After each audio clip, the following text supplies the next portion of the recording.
What's up, guys? Logic Over Emotion coming at you with another video. Now, in this video, I want to break down a CNN panel discussion where they brought on 6 voters, 3 of which have basically said they regretted voting for Donald Trump. And so I want to actually go through this panel discussion because it's interesting, something I'm going to point out at the end.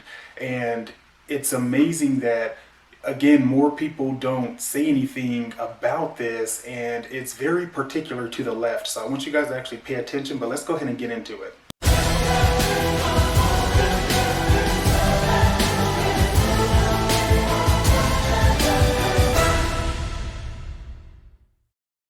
Show of hands, how many of you voted for President Trump in 2016?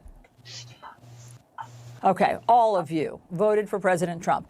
Show of hands, how many of you plan to vote for him again in November? Okay, 3 hands went up. Well, you're allowed to change your mind, and we won't try to completely wipe you out of existence for voting for the other party. Daniel, tell us your thoughts. I believe that his handling of the pandemic has been horrendous.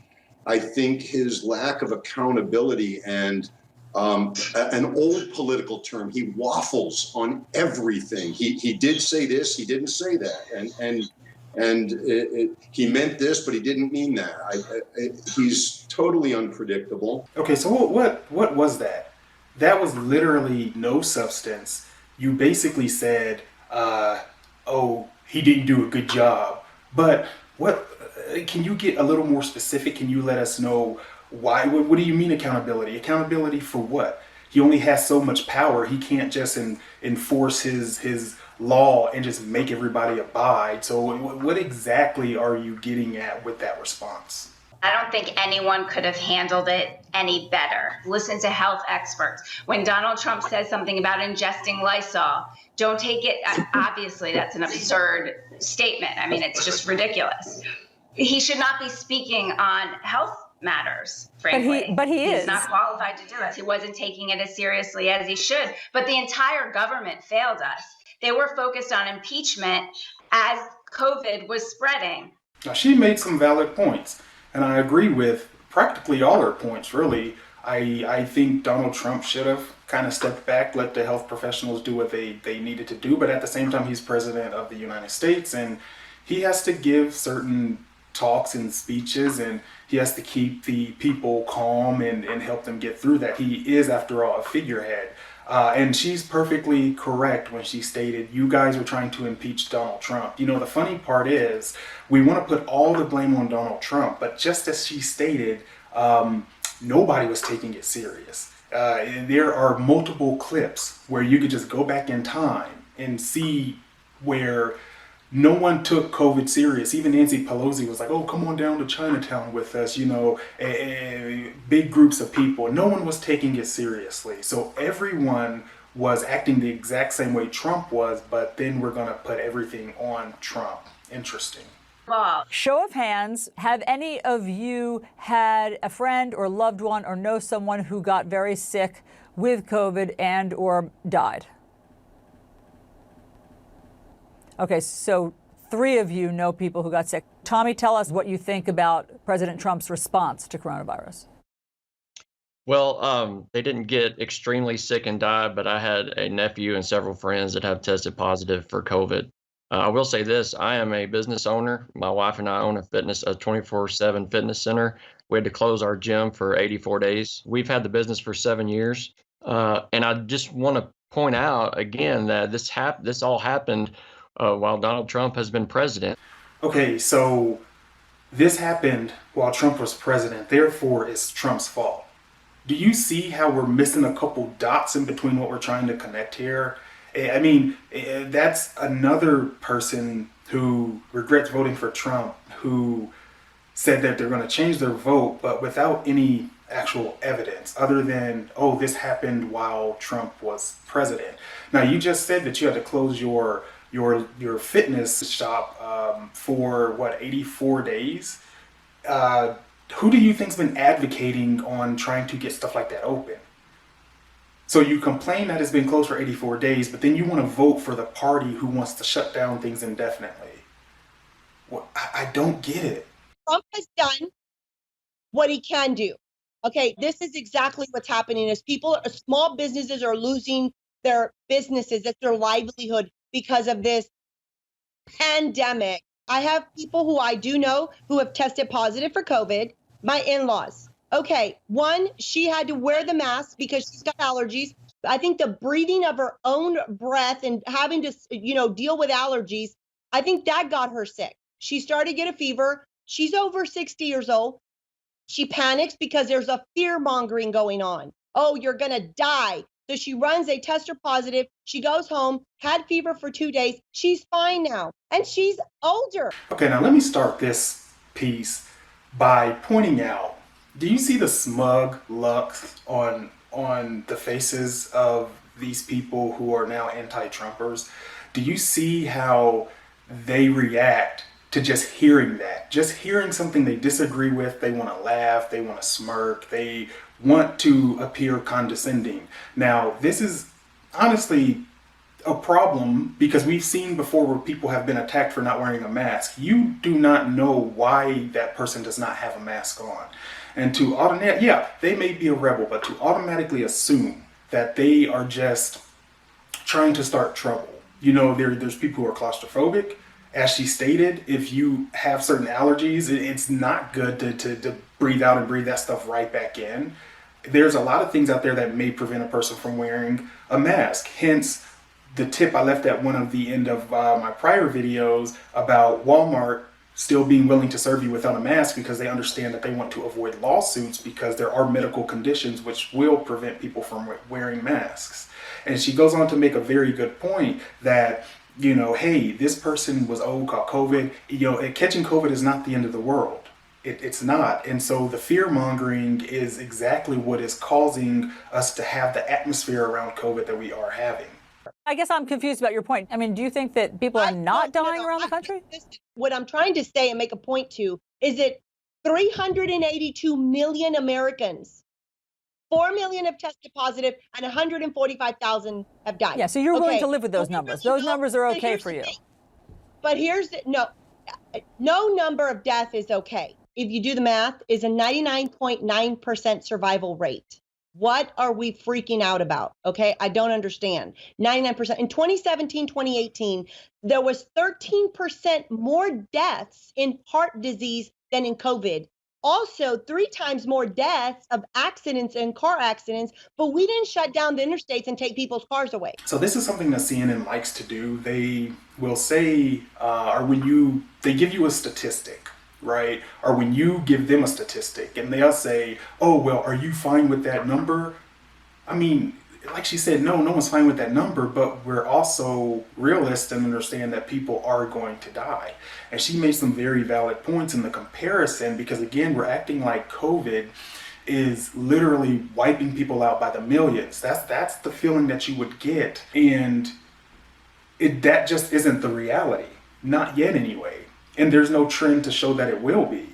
We didn't shut down the freeways because there's car accidents. What we did was we did science and testing, and we came to the conclusion that seatbelts were necessary to keep us out there motoring along as safely as possible. And as far as heart disease goes, I can't walk into my local supermarket and catch that from the idiot standing next to me. I have a breathing problem, and therefore, if I don't wear a mask, I'm an idiot. Okay. So you'd rather I die because I can't breathe with a mask on, and I'm an idiot because I didn't wear the mask. Okay. Do you know how if you're going hypocritical to come to my grocery store and use that feeble excuse, yes, you are. You can breathe fine with a mask. I cannot. So yeah, here's some more typical leftists. I'm going to be condescending. I'm going to call you names. I'm going to do this. I'm going to be non-productive. I'm going to act like I know everything and be completely wrong about everything. And then I'm going to make assumptions and decide you're a terrible person based on those assumptions. I mean, there's literally no substance in these responses. And acting like you know someone and you're telling them, oh yeah, you can wear a mask. Like, who are you to tell that person what they can and can't do? Right? And then, yeah, your comment about heart disease. I feel like that's a pretty fair comment. You can't walk into a grocery store and catch heart disease from someone. But your point about the seatbelts is kind of a different point. And you said, oh, we did the science and we could tell we needed seatbelts and it kept us motoring along. Well, this is the thing here. Okay, show me the science that says that these masks are even useful or helpful. At this point, it's all assumptions.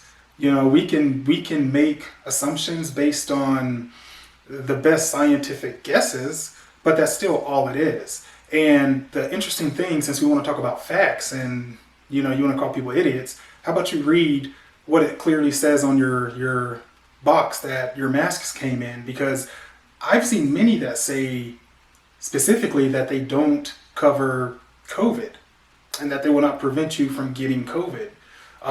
So if that's right on the box and you're putting it on with the sole purpose not to catch COVID, who's the real idiot? I don't think there's anything Trump could do that would make his supporters that are dug in not vote for him. Because in my opinion, if that were the case, then they would be thinking like me right now. No, we would not be thinking like you. And secondly, that is what I like about being on the right, is we're not all sheep who think the same way that live in an echo chamber.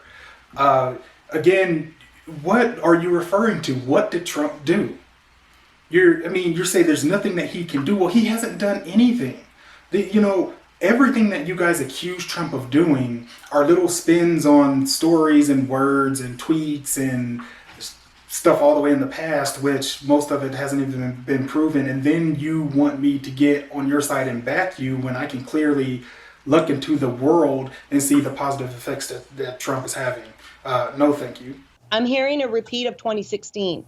The anti-Trumpers, the people who are like, oh, I can't vote for him. It's not fair to call someone like me a never Trumper because I voted for the man in 2016. Correct. Me too. Thank Agree. you, Tommy. Yeah. Yeah, you all did. Oh, did you hear that, guys? I mean, a panelist of all these people, and no one realized she said anti-Trumper and not never Trumper, and then you have everyone shaking their heads and agreeing. It's because you're so ready to attack someone, you're not even listening to what they say. And the anchor over here, right along with them, it's like, how are there 4 of y'all in agreement and nobody catches what she says? Let the ignorance continue. We gave him the chance. We gave him the opportunity. We gave him the chance to what he's done in office, not what he did on his Twitter feed or his personal life or private life prior to becoming president. So what did he do in office? Again, with the vagueness. Everything is so vague. It's so easy to say that someone did something without saying what they did. Get into the specifics. Are we scared to do that? Is it because you know that you will be dragged along the floor if you tried to have that discussion? I think we need someone with the temperament of Donald Trump, even though sometimes he is unpredictable. I think we need the temperament of Donald Trump because he is someone who is willing to call out what other people will refuse to call out. And I think that's something that we really need right now. Well put. Democrats just want someone that's suave, that's going to keep the status quo, but don't care anything about people, don't care about calling people out. Trump, as a person who is already made and who doesn't rely on certain connections, he's going to come after people, and I like that about him because I feel like there's too many conflicts of interest in the government already, and that's what prevents us from getting to actual justice for a lot of these situations that we see. I'll say one more thing. I saw an interview with Donald Trump with the guy from Barstool Sports the other night, and something that Donald Trump said hit me pretty ironically. He said, that the preceding years prior to me announcing running for president were the best of my life. I can't remember his exact quote, but he was fabulously wealthy and had this great life. And I would just like to remind him that Barack Obama was president during the best times of his life. So if Donald Trump loses, we will get through it. All right, guys. So we're going to give Tommy here, we're going to give him the Dunce Award, and we're going to go sit him in the corner because this guy did a lot of talking and said absolutely nothing.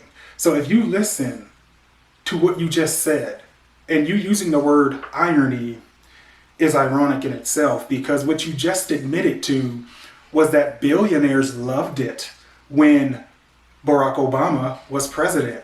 Now, aren't you guys always attacking the billionaires and saying that they should pay their fair share? And so here's Trump saying, I was fabulously wealthy. Doesn't that open your eyes a little bit and say, well, maybe Barack wasn't for the common person? Maybe he cared a little bit more about the millionaires and billionaires? Where do they find these people? I mean, not only did all of the people who said they were no longer going to vote for Trump, not only did they sound like an echo chamber?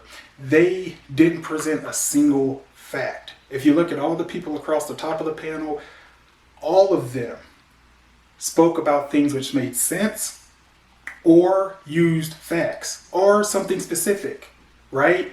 And keep in mind that none of these facts were challenged. No one cared to say, no, that's not correct or anything like that. And all you saw was these leftists being smug, not making any sense, and basically just upset and crying that Donald Trump is president and this stuff happened, so I want a different president.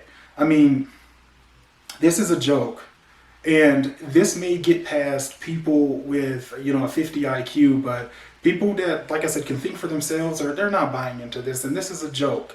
And again, if you guys keep on going the way you're going, well, we'll just be repeating 2016 all over again, and Donald Trump will be put back in office. And so, as I always say, continue being stupid, because it really makes our job that much easier. But anyway, guys, that's going to be it for this video. Make sure you comment, like, subscribe, hit the bell notification so you get notified anytime I release a video. And that's going to be it for this one, so you guys take care.